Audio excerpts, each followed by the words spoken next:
Hi, my name is Nicole Dorway, and I work in the office at Fremont.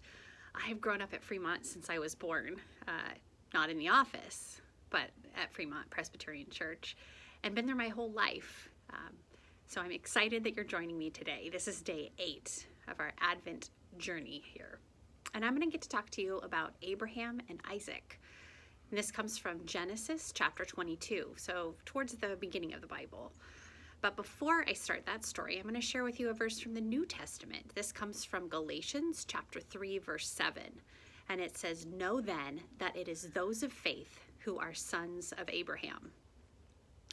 So after Isaac's birth, Abraham knew that he could trust God to keep his promises, even if they seemed impossible. Abraham loved his son Isaac and was so proud of him. God had promised Abraham that through Isaac, his family would be too big to count.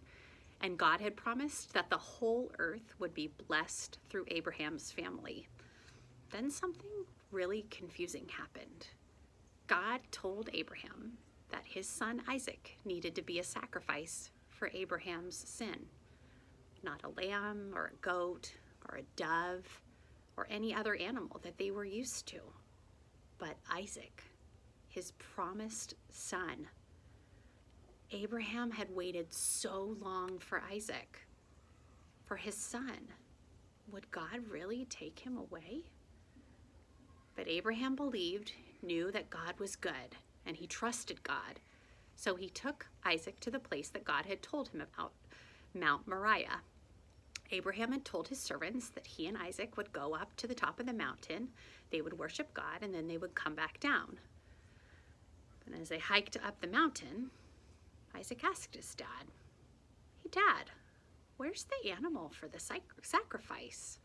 We have fire and wood, but no lamb." Abraham replied that God would provide the lamb that would die for Abraham's sin. So Abraham prepared the altar for sacrifice. He made everything ready to kill his only son, the son that God had given to him. But at the last moment, God stopped Abraham, and an angel spoke this message to him. "Now I know that you fear God, seeing that you have not withheld your son, your only son, from me." That's straight from the Bible, Genesis 22:12. So God provided an animal to die in Isaac's place. He promised again that Abraham's family would bless the whole world. Through Abraham's family, God would keep his promise to the first man and woman. A son would come to end all evil and make all things good again. But people would have to wait a long time for this promised son, just as Abraham had to wait a long time for Isaac. I have a couple questions for you to think about. The first one is, have you ever had to give up something that was really special to you, something you had waited a long time for? What was that?